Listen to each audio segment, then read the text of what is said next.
ছিলেন কর অফিসের অস্থায়ী নাইট গার্ড। শিক্ষাগত যোগ্যতা না থাকলেও নিত্য নতুন কৌশলে রাজস্ব জালিয়াতির মাধ্যমে কোটি কোটি টাকার সম্পদের মালিক হয়েছেন সাদাত হোসেন কাজল মোল্লা। ঊর্ধ্বতনদের সহায়তায় ঢাকার 4টি কর অঞ্চলে জালিয়াতির ফাঁদ পেতে বড় বড় কোম্পানির মালিক, সরকারি কর্মকর্তাদের আয়কর ফাইলের ভুয়া চালান তৈরি করে পুরো টাকাই নিয়েছেন নিজের পকেটে।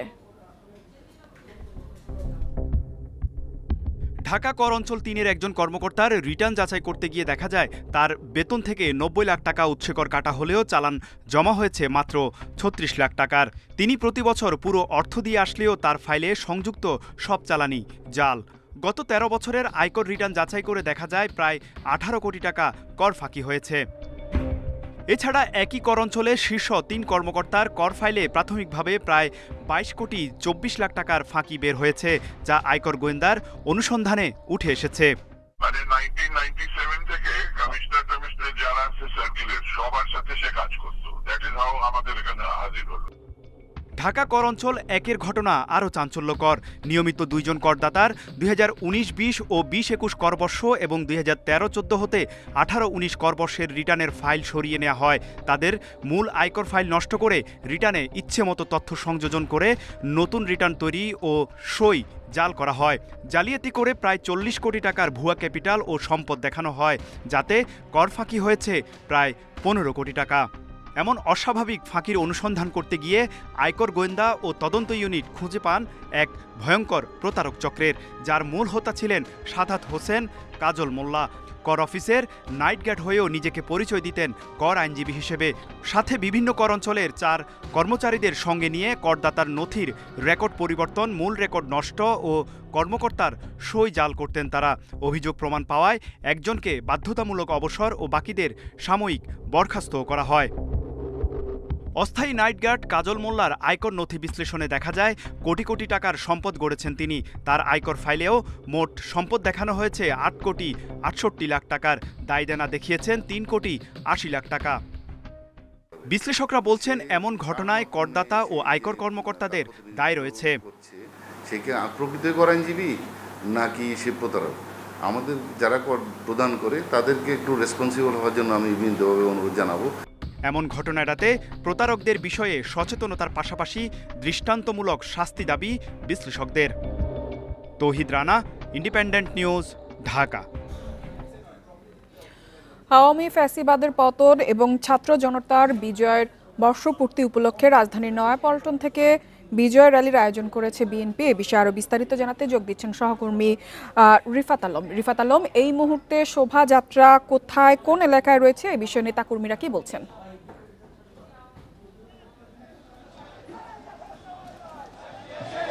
এই মুহূর্তে আমি নয়াপল্টনের কাছেই নাইটিঙ্গেলের মোড়ে রয়েছি।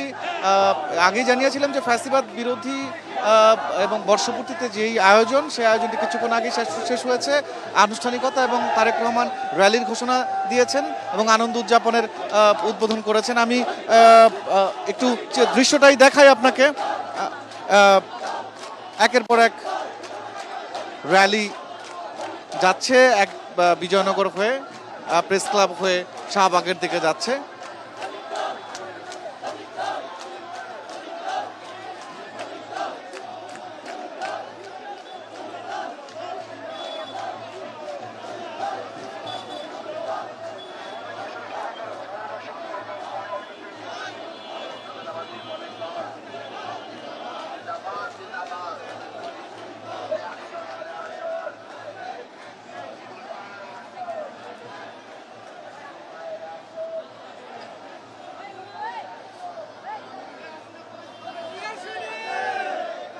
আর স্বেচ্ছাসেবক দলের যে র্যালিটা ছিল, অর্থাৎ সেটি কিন্তু একটা দীর্ঘ সারি ছিল, আমি কিছুক্ষণ আগেই জানিয়েছিলাম।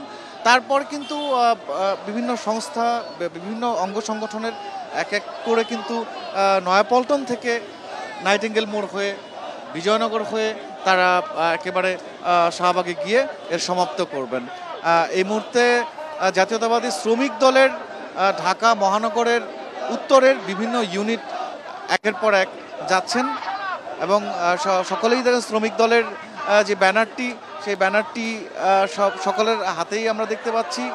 এবং একের পর এক কিন্তু এগিয়ে আসছে এবং যতদূর চোখ যায় আমার ততদূর পর্যন্ত কিন্তু আসলে শ্রমিক দলের অসংখ্য ব্যানার এবং অসংখ্য দীর্ঘ সারি কিন্তু আমি লক্ষ্য করতে পারছি এবং একের পর এক কিন্তু তারা যাচ্ছে এবং নাইটিঙ্গেল মোড় থেকেই কিন্তু এখানে ঢাকা মহানগর উত্তরের আহ্বায়ক তিনি এখানে উপস্থিত রয়েছেন। তিনিও কিন্তু তাদেরকে স্বাগত জানাচ্ছেন এক এক করে এবং সারিবদ্ধভাবেই তারা আসলে বিজয়নগরের দিকে মোড় নিচ্ছেন। আজকে বিকেল ৩টার দিকে শুরু হয় এই সমাবেশ এবং তার আগে থেকেই অর্থাৎ দুপুর 12টার পর থেকেই গুচ্ছভাবে ঢাকা এবং ঢাকা জেলার বাইরে থেকে বিভিন্ন অঙ্গ সংগঠন, যুবদল, স্বেচ্ছাসেবক দল, শ্রমিক দল, কৃষক দল, তাঁতি দল যুক্ত হয়েছে, মহিলা দল যুক্ত হয়েছে, জাসাস যুক্ত হয়েছে, আরও অন্যান্য অর্থাৎ ছাত্রদল সহ অন্যান্য সহযোগী অঙ্গ সংগঠনের নেতাকর্মী এবং একই সাথে আজকের এই র্যালি এবং সমাবেশের যে তাৎপর্য সেই তাৎপর্যটাই কিন্তু শুধু একটি দলীয় উদযাপনই নয়, এটি আসলে জনসাধারণের উদযাপনও। সে কারণে কিন্তু অঙ্গ সংগঠনের সাথে সাথে কিন্তু জনসাধারণও কিন্তু যোগ হয়েছে, অর্থাৎ এটি একটি জাতীয় উদযাপন। যে কারণে কিন্তু শুধু বিএনপি অঙ্গ সংগঠনের নেতাকর্মী নয়, আপামর জনতা এই উদযাপনে অংশ নিয়েছে। ফ্যাসিবাদ বিরোধী এবং গণতান্ত্রিক রাষ্ট্র কায়েমের যে আকাঙ্ক্ষা তারেক রহমানের যে নির্দেশনা ছিল সেটির আনন্দেই কিন্তু তারা আজকে উদ্বেলিত। তাদের যে স্লোগান র্যালি থেকে বিস্তারিত জানাচ্ছিলেন সহকর্মী রিফাত আলম। চলে যাচ্ছি পরবর্তী সংবাদে। বৃহস্পতিবার থেকে কার্যকর হবে বাংলাদেশি পণ্যের 20% হারে মার্কিন শুল্ক। তবে শুল্ক নিয়ে এখনও দর কষাকষির সুযোগ রয়েছে বলে মন্তব্য করেছেন অর্থ উপদেষ্টা ডক্টর সালেউদ্দিন আহমেদ। বুধবার ক্রয় কমিটির বৈঠক শেষে সাংবাদিকদের এসব কথা বলেন তিনি। এ সময় তিনি আরও জানান, গত 1 বছরে দেশের অর্থনীতি অনেকটা ভালো অবস্থানে এসেছে। 7 আগস্ট থেকে কার্যকর হবে আলোচিত পাল্টা শুল্ক। বৃহস্পতিবার রাত 12টার পর যুক্তরাষ্ট্রে পণ্য পাঠালেই দিতে হবে বর্ধিত শুল্ক। বাংলাদেশের জন্য বাড়তি শুল্ক হার নির্ধারণ হয়েছে 20%, সঙ্গে যোগ হবে আগের 16.5%। যদিও শুল্ক আরও কমানোর বিষয়ে এখনও আশাবাদী অর্থ উপদেষ্টা। ক্রয় কমিটির বৈঠক শেষে অর্থ উপদেষ্টা সাংবাদিকদের বলেন, যুক্তরাষ্ট্রের সঙ্গে সমঝোতা হয়েছে, চুক্তি এখনো হয়নি। চূড়ান্ত চুক্তির আগে আরও দর কষাকষির সুযোগ রয়েছে। উপদেষ্টা আরও বলেন, মার্কিন শুল্ক নিয়ে যে নন ডিসক্লোজার চুক্তি হয়েছে তা প্রকাশযোগ্য নয়। আপনারা যে এখন শুনছেন, কিন্তু এটা ফর্মাল একটা চুক্তি হবে। সেখানে আমরা দেখব কোন কোন জায়গায় আমাদের ডিউটি কমাতে হবে, কি কি ইম্পোর্ট করতে হবে, একটু দেখে হয়তো আরেকটু ইসে করতে হবে। আমরা হয়তো যখন 1-to-1 নেগোসিয়েশন হয় অনেক কথা বলা হয় না। এটা মাল্টিল্যাটারাল নেগোসিয়েশন তো না, এটা WTO না। অর্থ উপদেষ্টা আরও বলেন, দেশের অর্থনীতি আগের চেয়ে ভালো অবস্থানে থাকলেও এখনও চ্যালেঞ্জ রয়েছে। মূল্যস্ফীতি, কর্মসংস্থান, জ্বালানি শুল্ক সহ অনেক বিষয় নিয়ে কাজ করতে হবে। তবে সবচেয়ে বড় চ্যালেঞ্জ ব্যবসায়ীদের আস্থা ফেরানো এবং ব্যবসা বাণিজ্যে গতি আনা। একেবারে উপরে উপরে ভাষা দেখলাম, ভাষা বলে দিলাম না, অনেক কিছুই হয়েছে। চ্যালেঞ্জটা যেটা ছিল খুব একটা প্রিকেরিয়াস অবস্থায় ছিল। প্রিকেরিয়াসের বাংলাটা আমি ঠিক বলতে পারলাম না, যে আর্থিক দিক দিয়ে। এখন কিন্তু অনেকটা আমরা স্বস্তির জায়গায় আসছি, তবে ডেফিনেটলি চ্যালেঞ্জ আছে সামনে। নির্বাচনী বাজেটের ব্যাপারেও কথা বলেন অর্থ উপদেষ্টা। জানান, নির্বাচনের জন্য পর্যাপ্ত বাজেট দেয়া হবে। ইফাতারা, ইন্ডিপেন্ডেন্ট নিউজ। বাংলাদেশ থেকে যেভাবে টাকা পাচার হয়েছে, ব্যাংকিং খাতে যে হারে লুটপাট হয়েছে, সেটি পৃথিবীর কোনো দেশে হয়নি বলে মন্তব্য করেছেন অর্থ উপদেষ্টা সালেউদ্দিন আহমেদ। সকালে রাজধানীর মিরপুরে কৃষি ব্যাংক স্টাফ কলেজে বৃক্ষরোপণ কর্মসূচির উদ্বোধনী অনুষ্ঠানে তিনি এসব কথা বলেন। জানান, অন্যান্য ব্যাংকগুলোতে যে অবস্থা তৈরি হয়েছে সে তুলনায় কৃষি ব্যাংকের অবস্থা ভালো রয়েছে। এছাড়া দেশের কৃষি বিপ্লবে কৃষি ব্যাংকের অবদান সবচেয়ে বেশি বলেও উল্লেখ করেন তিনি। এছাড়া যতদিন তিনি সরকারে থাকবেন ততদিন আর্থিক খাতের সংস্কার করে যাবেন বলেও উল্লেখ করেন অর্থ উপদেষ্টা। আমি মনে করি এগ্রিকালচার সায়েন্টিস্ট, এগ্রিকালচারের মধ্যে ক্রপ প্রোডাকশন, আপনার ফিশারিজ, লাইভ স্টক, এগুলো, আর সাথে সাথে কৃষি ব্যাংক রাখা আপনাদের কন্ট্রিবিউশন। অন্যান্য ব্যাংকেরও আছে ডেফিনেটলি, তো কৃষি ব্যাংকটা সবচেয়ে অগ্রজ ভূমিকা পালন করেছিল।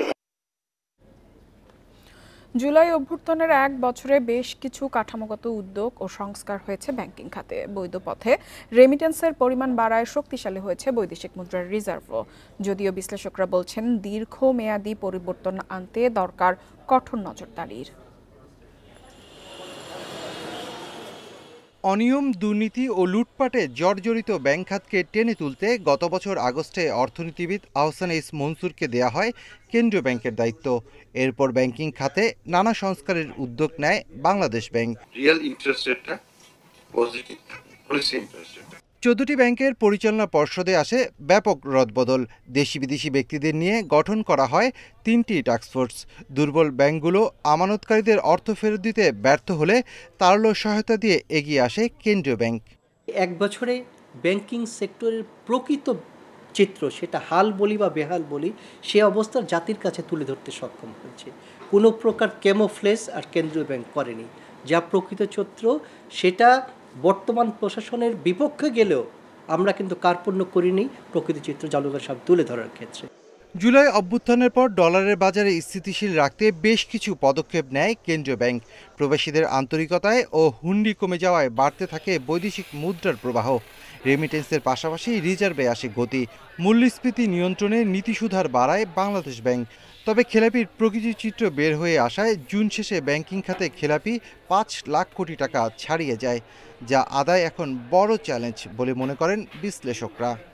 এখন পর্যন্ত দেখি না কোনো আপনার ঋণ খেলাপি বিচারের সম্মুখীন হয়েছে, কোনো ঋণ খেলাপি জেলে গিয়েছে, তাই না, বা কারো টাকা পয়সা আদায় করতে পেরেছে, তাই না।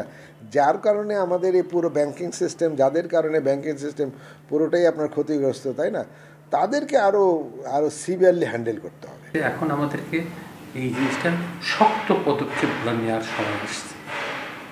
অর্থাৎ we must take definite and concrete action to resolve the problem.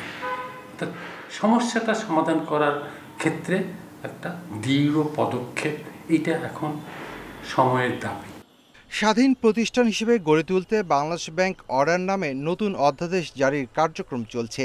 তবে সংস্কারের সুফল পেতে রাজনৈতিক সদিচ্ছা জরুরি বলে মনে করেন বিশ্লেষকরা। জুলাই অভ্যুত্থানের পর গেল এক বছরে ব্যাংক খাতে সুশাসন ফিরিয়ে আনতে নানা ধরনের সংস্কার করছে বাংলাদেশ ব্যাংক। তবে ব্যাংকগুলোতে স্বচ্ছতা, জবাবদিহিতা ও ঋণ খেলাপির বিরুদ্ধে বড় ধরনের কোনো ব্যবস্থা নেয়নি নিয়ন্ত্রণ সংস্থা। এমন অবস্থায় আইনের কঠোর প্রয়োগের আহ্বান জানিয়েছেন বিশ্লেষকরা। Shafil Alam Sujan, independent news, Dhaka. 2025-26 কর বছরের জন্য রিটার্ন দাখিল কার্যক্রম উদ্বোধনের দ্বিতীয় দিন সন্ধ্যা পর্যন্ত 15,455 জন রিটার্ন জমা দিয়েছেন। এর আগে সোমবার অর্থ উপদেষ্টা এই কার্যক্রমের উদ্বোধন করেন। উদ্বোধনের দিনই 10,202 জন করদাতা আয়কর রিটার্ন অনলাইনে দাখিল করেন। আর দ্বিতীয় দিন সন্ধ্যা পর্যন্ত 5,253 জন রিটার্ন দাখিল করেছেন। গত বছর সীমিত আকারে ব্যক্তি করদাতাদের জন্য অনলাইনে রিটার্ন দাখিল বাধ্যতামূলক করা হলে 17 লাখের বেশি ব্যক্তি করদাতা অনলাইনে রিটার্ন দাখিল করেন। করদাতারা ব্যাংক ট্রান্সফার, ক্রেডিট ও ডেবিট কার্ড, বিকাশ, রকেট, নগদ অথবা অন্য কোনো মোবাইল আর্থিক সেবা অ্যাপের মাধ্যমে ঘরে বসে কর পরিশোধ করে অনলাইনে আয়কর রিটার্ন দাখিল করতে পারবেন।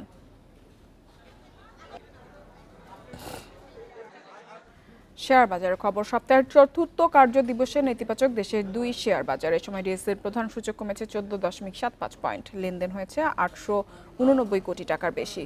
শেয়ার দর কমেছে 46 ভাগ প্রতিষ্ঠানের। অন্যদিকে চট্টগ্রাম স্টক এক্সচেঞ্জের সার্বিক সূচক কমেছে 49 পয়েন্টের বেশি। বুধবার দিনের শুরু থেকেই নেতিবাচক ঢাকার শেয়ার বাজার। প্রথম 20 মিনিটে প্রধান সূচক প্রায় 37 পয়েন্ট বাড়লেও বেলা বাড়ার সঙ্গে সঙ্গে শুরু হয় সূচকের উত্থান পতন। দিন শেষে ডিএসইএক্স সূচক 14.75 পয়েন্ট কমে অবস্থান করছে 5,471 পয়েন্টে। সূচকের সাথে ডিএসইতে কমেছে লেনদেনের পরিমাণ। আজ মোট লেনদেন হয়েছে 889 কোটি 95 লাখ টাকা। আগের দিনের চেয়ে লেনদেন কমেছে 21 কোটি 77 লাখ টাকা। হাতবদলে অংশ নেওয়া 400টি কোম্পানি ও মিউচুয়াল ফান্ডের মধ্যে দর বেড়েছে 154টি প্রতিষ্ঠানের শেয়ারের, কমেছে 184টি এবং অপরিবর্তিত 62টি প্রতিষ্ঠানের শেয়ার দর। সবচেয়ে বেশি লেনদেন হওয়া প্রতিষ্ঠানের তালিকায় প্রথম city bank, Bangladesh shipping corporation দ্বিতীয়, তৃতীয় অবস্থানে ব্র্যাক ব্যাংক। শতাংশের দিক থেকে দরবৃদ্ধির তালিকায় প্রথম প্রগতি লাইফ ইন্স্যুরেন্স, মালেক স্পিনিং মিলস দ্বিতীয়, তৃতীয় অবস্থানে রহিমা ফুড।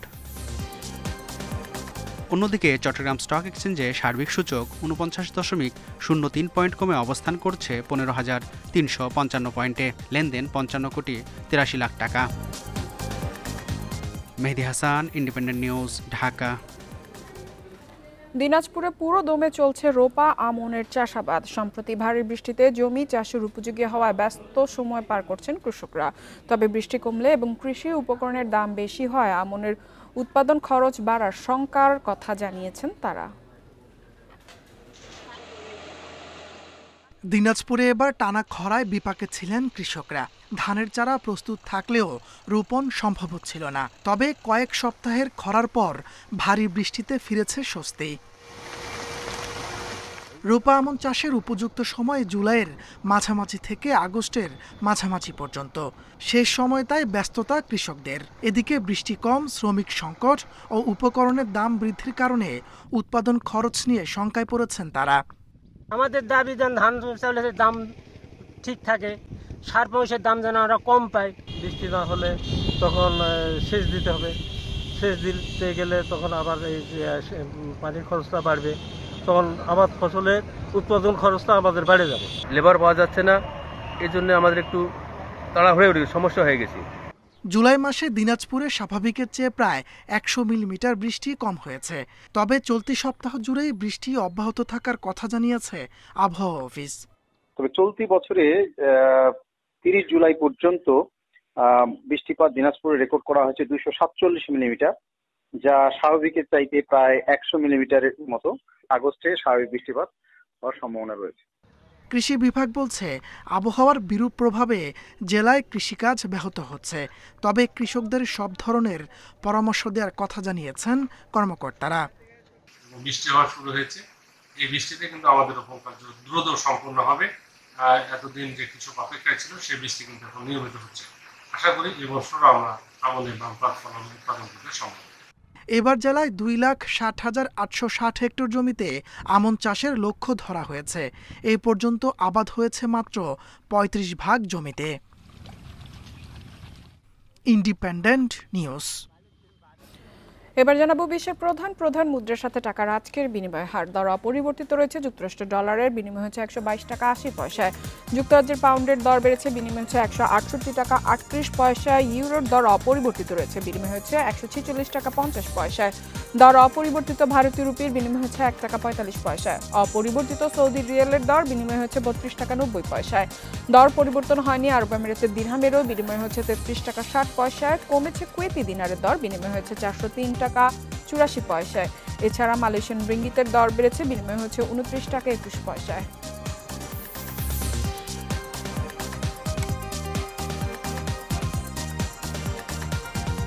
আর এই ছিল অর্থনীতি সারাদিনের আজকের আয়োজনে। আমন্ত্রণ আমাদের পরবর্তী সংবাদে।